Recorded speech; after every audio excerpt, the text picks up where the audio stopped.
Obrigada, doutora Adriene. Vamos, então, agora para a nossa segunda palestra. O tema é Reforma da Previdência Social. Então, eu convido o doutor Marcelo Bueno Paloni para subir ao palco e nos dar a honra das suas palavras. O doutor Marcelo Bueno Paloni, ele atua como juiz do trabalho titular na Vara do Trabalho de Registro, São Paulo, e foi também juiz titular em Dracena, São Paulo também, e Avaré, São Paulo. Foi presidente da Associação dos Magistrados da Justiça do Trabalho, da 15ª Região, a Matra 15, entre os anos de 2017 e 2018. Com vocês, o doutor Marcelo. Muito obrigada. Boa noite a todas e todos. É um prazer estar de volta aqui. Há não muito tempo atrás estávamos aqui, né, doutor Pinheiro? Na culminância, foi acho que final do ano passado, se eu não me engano, né? Não é isso, professora Rita? Em novembro. Mas ficou faltando uma coisa hoje aqui, viu? O hino de Indaiatuba. Eu não conhecia o hino. O representante da Câmara dos Vereadores cantou tão efusivamente que eu gostei do hino. Vocês não cantaram hoje, não é? Então tá. Não é isso, Maurício? Maurício é cidadão de Indaiatuba, não? Não. É um prazer realmente estar de volta aqui para conversar com vocês.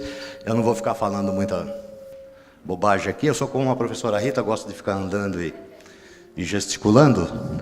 Isso acho que vem aí talvez do sangue calabres, né? Então, ou da criação, né? Então a gente não consegue ficar sentado. E o tema é muito extenso, tem muitos slides e o tempo é curto. Vamos tentar falar objetivamente e o que for mais importante. Muito embora esse assunto já esteja meio latente, aí está meio adormecido, né? Teríamos uma reforma da Previdência e poderíamos ter experimentado uma reforma da Previdência. Complicada, complexa e, por que não dizer, muito prejudicial. Está dando um apito aqui, eu não sei onde eu fico, mas estou tentando me achar aqui. E por várias situações, e também por uma luta muito grande de vários setores da sociedade, inclusive das nossas associações, né, Patrícia? Nós, fazendo visitas aí, essa questão acabou ficando para depois. Não sabemos para quando. Mas isso vai voltar à discussão, vai voltar à tona, né? Porque criou-se aí uma certeza quase que absoluta, uma verdade quase que absoluta, que o grande problema, um dos grandes problemas, né? Um deles já foi dito aqui pela colega Adriane, pela nossa querida Adriene, estou mudando seu nome, né? Que é o trabalho infantil. O outro deles é que os velhinhos, os idosos, custam muito caro, parece, né? Nós estamos, graças a Deus, vivendo mais, né? A ciência avançou, a medicina avançou, e graças a Deus estamos tendo uma longevidade maior, mas isso parece que está se tornando um fardo para a sociedade. Isso não é um problema só no Brasil, é uma questão que aflige, acho que todas as nações do mundo, inclusive nações do dito mundo mais desenvolvido, né? É verdade que em outros lugares aí enfrenta-se esse problema de uma outra maneira, mas aqui do Brasil a situação está bem complexa com relação à maneira como se enxerga isso como um problema. Bom, o início desse assunto aí, por isso que eu comecei falando que seja qual for aí o governo que vier a ser eleito, não sei o que vai acontecer. Aliás, é muito difícil saber o que vai acontecer no Brasil nesse assunto específico, mas seja qual for, ele vai ser premido, vai ter essa pressão sobre o governo tratar dessa questão da reforma da Previdência. E um dos motivos, mais uma das supostas verdades absolutas, é que a Previdência é deficitária, né? Para a gente tentar fazer uma pequena distinção das coisas, Previdência Social é um dos pilares da Seguridade Social. Isso tudo está previsto na Constituição. A Seguridade Social, ela inclui a Previdência Social, que é como o nome sugere, né? É uma previsão para que na nossa velhice, na nossa melhor idade, tenhamos uma renda que nos possibilite uma vida digna. Temos a assistência social. A Previdência, ela prevê, basicamente, contribuição e depois retribuição. Pagamos para depois receber, né? A assistência social, não necessariamente. A assistência social, o nome também sugere, se prevê a assistência, a ajuda àquele que não pôde contribuir, por motivos vários. Deficiência, doença, morte de um dos componentes da renda familiar, o cônjuge, o marido, a esposa, e por aí vai. E, às vezes a pessoa falece muito jovem, portanto não contribuiu o suficiente. Então, o trabalhador rural é uma outra grande questão que nos confunde. O assunto é bastante complexo, por isso que nos manipulam, né? Vou tentar, dentro do que eu sei também, porque não tenho conhecimento profundo sobre isso, mas dentro do que a gente vivencia no nosso dia a dia, vou tentar desfazer alguns mitos, hoje é o dia de desfazer mitos, né, Adriane? Alguns mitos que eles propagam para nós na mídia. Um deles é essa questão do rural. A aposentadoria do trabalhador rural, ela é extremamente deficitária. Contribui-se muito pouco pelo que se tem que pagar. Mas isso nós escolhemos fazer lá na Constituição de 1988, porque o trabalhador rural nunca contribuiu. Aí o nosso constituinte lá de 88, talvez muitos daqui nem tinham nascido ainda, né? Ela já tem 32 anos, 30 anos, né? E ali o constituinte, falando, né, em nome da sociedade brasileira, entendeu que deveríamos dar um amparo, uma assistência ao trabalhador rural, que durante anos trabalhou para desenvolver o país. O nosso país ele tem um desenvolvimento muito arrimado, fundado na produção agrícola, ainda hoje, né? E essas pessoas que trabalharam para construir, para contribuir com a nossa economia, com o nosso sustento, né? Senão não temos a questão mais simples, né? Como se canta em muitas músicas sertanejas, né? Aqui em Indaiatuba gostamos bastante de música sertaneja, não é isso? É bom, né, doutor Pinheiro? Canta-se muito a terra, né? A produção, né? O homem do campo que produz o alimento para que possamos suprir a nossa necessidade e de nossas famílias. Esse pessoal não tinha contribuição de nada, se aposentava simplesmente sem ter um amparo qualquer, né? Se ficasse doente, quer dizer, não foi formado um fundo, embora não tenhamos também para quem... O trabalhador urbano também não tem esse fundo, deveria ter, mas não tem, para que depois de um certo tempo, depois de uma certa idade, o trabalhador rural pudesse receber a sua aposentadoria. Mas o Constituinte de 88, ele entendeu por bem que a sociedade ia custear isso. Então, onde eu quero chegar com esse discurso? Não dá para a gente pegar o déficit do trabalhador rural e querer jogar para o professor, para o servidor público, para o trabalhador, não é? Porque são regimes diferenciados. Mistura-se tudo e, hoje em dia, a gente só pensa... Os que nos governam só pensam na questão puramente econômica e financeira. Claro que isso é importante, né? Do couro que sai a correia, já diz um antigo ditado, né? É necessário que tenha... não adianta a gente propagar o melhor dos mundos se não tem como suprir, como oferecer isso. Mas é importante que a gente eleja prioridades, até para o que nós vamos pagar, os nossos impostos, as nossas arrecadações, né? A gente quer pagar imposto para quê? Porque nós, sem pagar imposto, não temos Estado organizado, isso não tem como, né?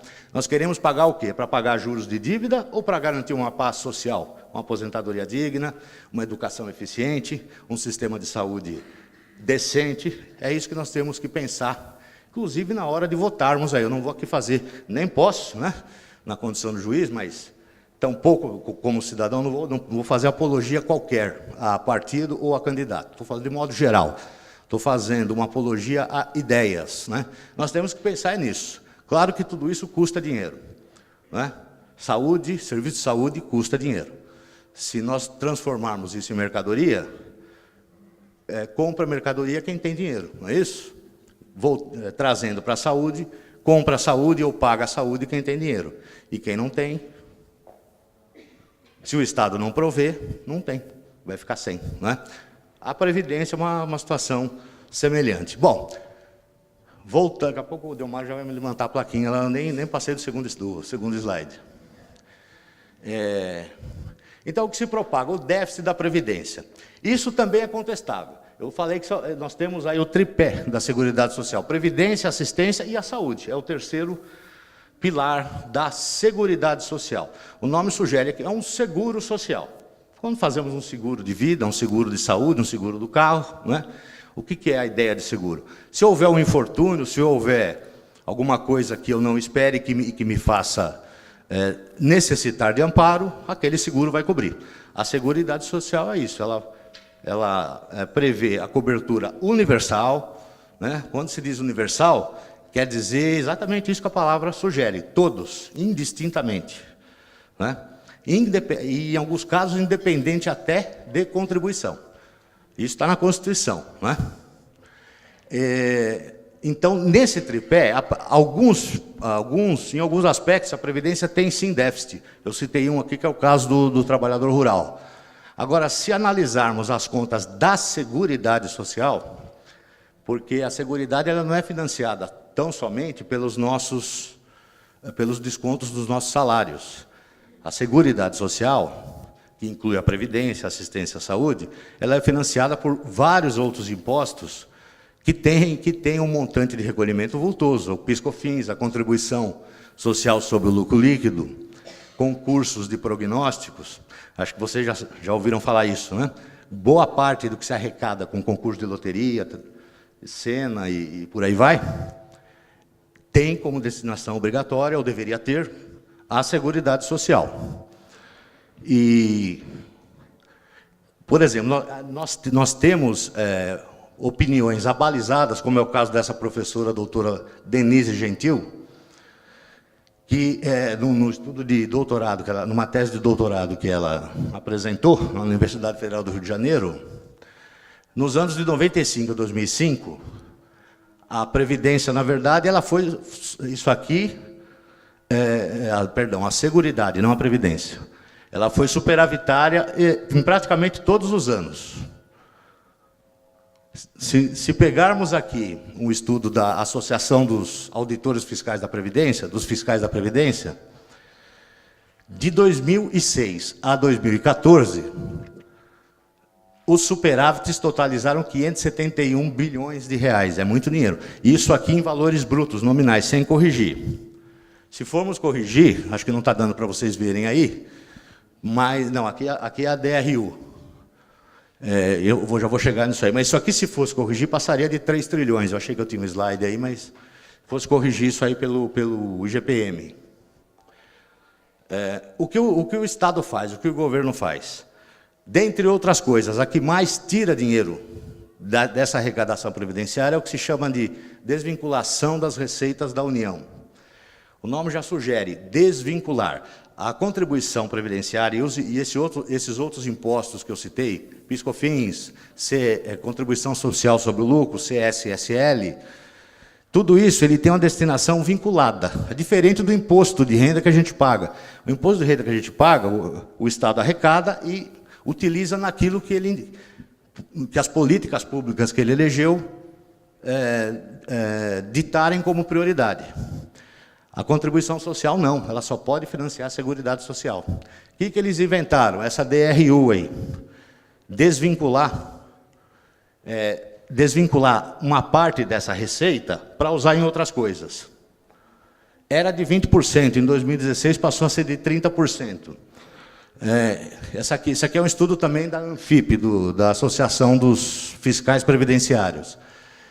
As desvinculações que foram feitas de 2001 a 2015, teríamos um valor nominal de 600 bilhões. Eles falam que o déficit esse ano vai ser 130, não, 150, por aí, bilhões, né? Só de desvinculação, em valores não corrigidos, 602 bilhões. Se atualizar esse valor, só a correção monetária, sem juros, 900 bilhões. Isso aqui é do ano passado ainda, viu, pessoal? A coisa já deve ter aumentado. Esse slide eu estava usando ele no ano passado, como não caminhou aí o assunto reforma de Previdência, ficou meio amortecido, eu acabei também me acomodando e não atualizei. Se formos atualizar isso aqui com os juros, que é os juros da Selic, é os juros que o nosso governo paga para tomar dinheiro emprestado. Ou seja, nada mais justo, porque isso aqui é dinheiro nosso, né? Quer dizer, o pessoal fala, poxa, mas o rapaz lá tem 50 e poucos anos, já vai aposentar. Mas ele contribuiu 40 anos da vida dele, né? Quer dizer, quando ele começou a trabalhar lá, ele teve a promessa de que depois de... a promessa era ainda outra, era 30 anos de contribuição, agora já é 35, né? Está cada vez aumentando mais. Ele teve essa promessa que, descontando uma parte do salário dele, ao final de 35 anos, ele poderia se aposentar, não é isso? Se ele tivesse pego esse dinheiro e guardado numa poupança, ele teria um bom capital, um bom montante hoje para... Então, esse dinheiro aqui é nosso. Nada mais justo que, como o Estado pega dinheiro emprestado e paga a taxa Selic, pagasse a taxa Selic também para esses desvios, essas desvinculações. Ele desvia não no sentido da ilicitude, também tem ilicitude, mas não é isso que eu estou falando. Ainda que pudéssemos supor que essa desvinculação fosse usada somente de maneira absolutamente limpa, né? Creio que sim, vamos crer que sim. O valor corrigido seria de 2 trilhões, quer dizer, é muita coisa, né? E 532 bilhões. Claro que isso aí é uma conta simplista, é verdade, é uma conta simplista. Mas isso não pode simplesmente ser descartado e chegar para quem já contribuiu 30, 35, 40 anos, falar, meu amigo, não tem mais o que fazer. Você vai ser o culpado pelo fato do seu neto não ter aposentadoria. Ou você aceita, quer dizer, isso é uma chantagem desleal, né? Desleal, para dizer uma palavra que eu acho que está leve ainda. Não, é evidente que nós precisamos, tem coisa para corrigir. Tem coisa para corrigir, mas não é transferindo o ônus somente para quem contribui, e que trabalhou, e que continua trabalhando, não é? Então vamos em frente, senão não vai dar tempo. Olha lá, porque esses superávites aí que eu mencionei, o que acontece hoje? De uns anos para cá, a Previdência tem sido deficitária sim. Vários são os motivos. A crise econômica e a crise no emprego é um dos mais importantes. Cai o emprego, cai a arrecadação, não tem jeito, né? Só que a Previdência não foi criada na década de 2000, na década de 90, foi criada na década de 60. Na verdade, havia os institutos de Previdência e na década de 60 eles foram aglutinados, né? Os antigos institutos de aposentadoria e pensões foram aglutinados no antigo INSS, IAPAS, né? INSS. Então, é fácil imaginar, muita gente contribuindo, pouca gente aposentada. Foi sobrando dinheiro. Isso aí foi usado para construir Ponte Rio-Niterói. Isso é dado, não é lenda, não, isso é verdade, né? Ponte Rio-Niterói, Transamazônica, usina de Angra, que é importante, são bens públicos necessários. Quer dizer, você não tinha como pegar esse dinheiro e deixar debaixo do colchão. O Estado tinha que investir mesmo, até para que isso fosse capitalizado, para que, no momento futuro, quando ia ter mais pagamento de aposentadoria do que arrecadação, tem uma sobra, não é? Só que usaram esse dinheiro, ninguém mais quer saber o que isso virou. Essa que é a grande verdade. Eu vou dar uma corrida aqui para a gente chegar na parte da reforma. Teve uma auditoria, uma CPI dessa reforma previdenciária, foi presidida pelo senador Paulo Paim. Para vocês terem uma ideia, isso são estimativas de pessoas abalizadas. São economistas, doutores, pós-doutores, pessoal que trabalha no Sindicato dos Fiscais Previdentes, trabalha com isso dia a dia. Podem até ter uma tendência, mas tendência todos têm, mas são dados comprovados por números.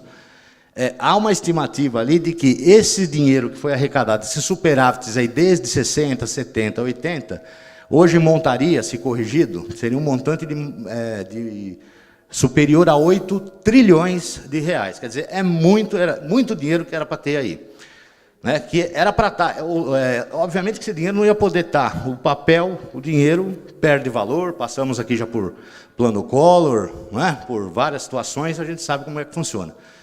Mas isso tinha que ter uma contabilização, principalmente com essa questão. Olha, foi construída a Ponte Rio-Niterói. Aquilo é um patrimônio público, só que foi custeado com o nosso dinheiro da Previdência. Então, precisaria ter um reconhecimento contábil de que aquele dinheiro nos é devido.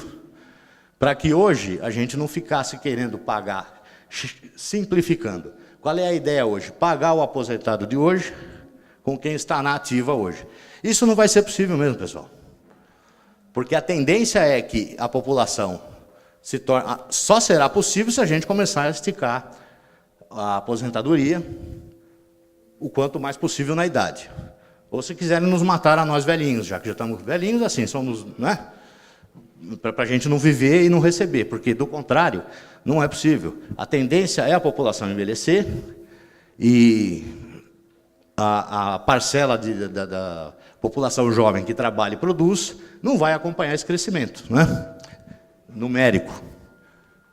Só que nós já contribuímos lá há vários anos. É isso que a gente deve entender quando a gente for debater, seja nas salas de aula, os professores.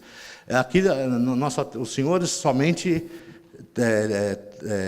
o público é só crianças, não é o EJA. EJA também, Eles têm muito interesse nisso, porque são pessoas que, em muitas situações, estão em vias estão necessitando de benefício ou em vias de obter, não é isso? E, às vezes, a pessoa acha que, realmente, ele é o culpado de tudo, quer dizer, que, não é? E a coisa não é bem assim, não é? Deixa eu ir rapidamente para...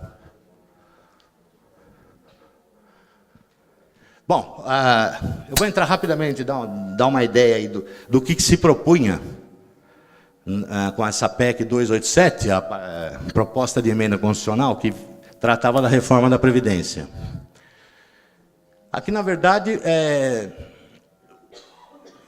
está mais voltada à questão dos servidores públicos, que esse slide aqui a gente estava usando muito para tratar os professores de Indaiatuba são estatutários, então interessa para vocês nesse aspecto, né?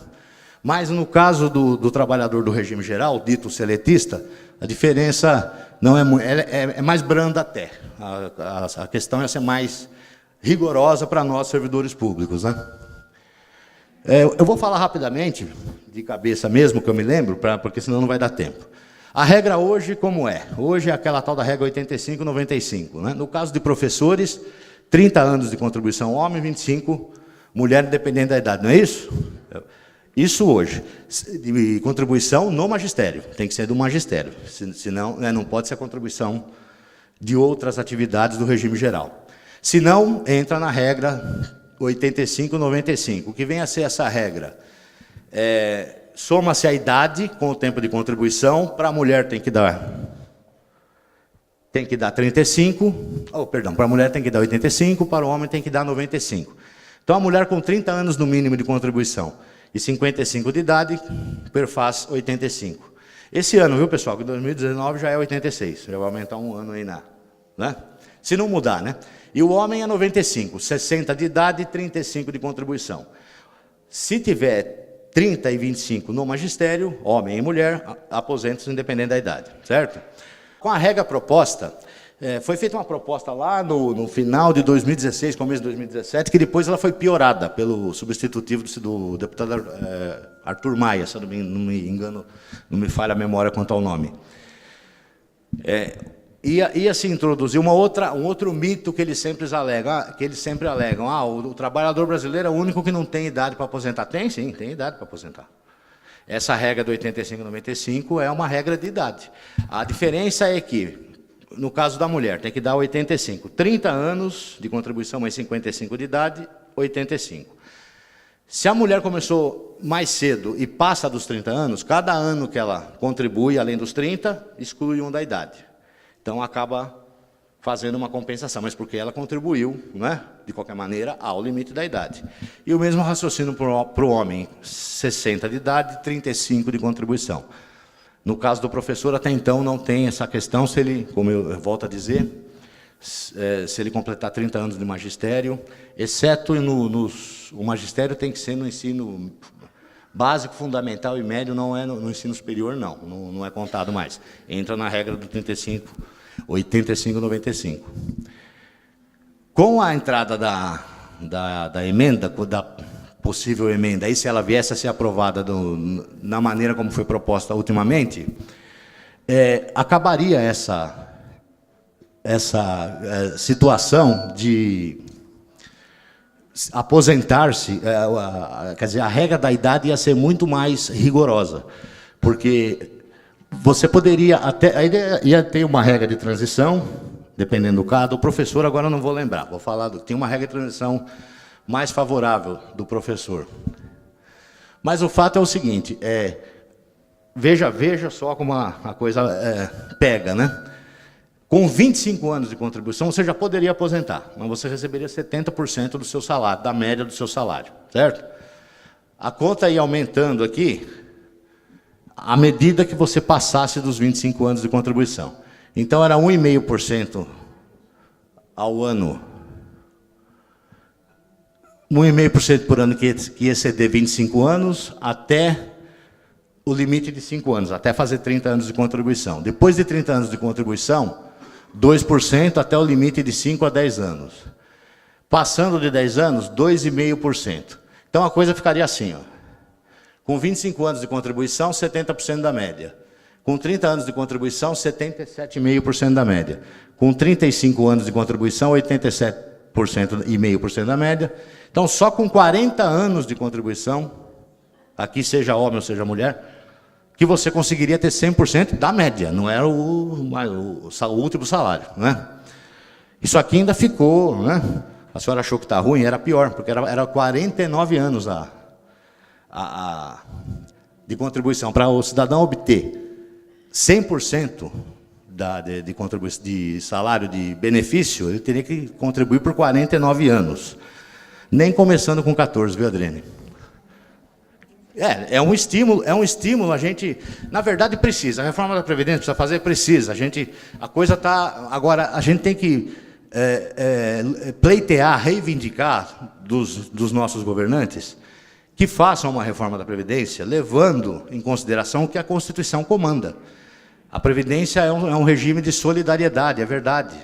Não é? Nós contribuímos para quem está inativo, é a ideia da Previdência, não é isso?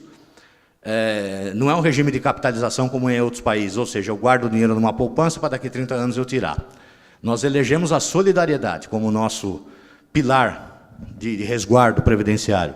Mas esse dinheiro ele tem que ser usado para o nosso sistema, não para pagar juros de dívida, né? Ninguém está falando para não pagar juros de dívida, mas não com esse dinheiro aqui, pague com outro. Pague com outro, não é isso? Porque... E outra coisa, é um grande negócio para a instituição financeira, plano de previdência complementar. Tem umas contas aqui, acabou? 1 minuto? Finais, tá. Isso aí quer dizer o quê? 1 minuto? Tem uma conta aqui no meio, esses slides serão disponibilizados aos senhores também, né? A Amatra disponibiliza, né, Patrícia? Tem uma conta rápida que eu fiz aqui, que para vocês terem terem uma ideia de como é a capitalização do dinheiro. Cidadão que ganha um salário mínimo, depositar 10% do salário dele, mais 20% do empregador. Na verdade, 8 e 20, dá 28%. Durante 35 anos, no final desses 35 anos, ele vai ter amealhado lá 1.000 salários equivalentes ao dele. Você coloca numa poupança 1.000 salários, dá 5. O cara não precisa de 5, ele precisa de 1. É evidente que isso é uma conta simplista, porque alguns não contribuem 35 anos, né? O cidadão começa ganhando salário mínimo, termina ganhando 10, 12, 20, tomara, né? Deus que abençoe, porque isso é importante, todos queremos progredir. Tudo isso é verdade, mas a conta, a capitalização ela é muito efetiva, o dinheiro aumenta muito. Você coloca isso na mão de uma instituição financeira, daí vocês veem um grande interesse de que a previdência pública seja cada vez mais deixada de lado. O grande problema, para encerrar definitivamente, é que, da maneira como a coisa vai andando, eu receio, e alguns receiam, que nós não vamos ter previdência nem pública e nem privada, nem para aposentado, porque a arrecadação previdenciária está simplesmente se esgotando. A reforma trabalhista, o nosso colega, o Dr. Maurício, vai falar a respeito aqui. Não vou entrar no tema dele, mas apenas para esclarecer que, em vez de criar empregos, reduziu, se não o número, o ganho médio e reduziu drasticamente a contribuição previdenciária. Porque hoje está cheio de intermitente, de PJ, de SJ, não sei o que da J, e ninguém contribui para a Previdência, né? Ou seja, a tendência é a coisa se agravar.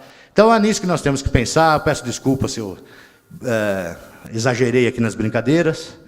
Espero que... eu acho que eu deixei de passar muita coisa, mas o tempo é curto, mas nas escolas a gente vai ter mais tempo de falar com calma, e nós estamos à disposição na Matra para qualquer dúvida lá. Muito obrigado, boa noite.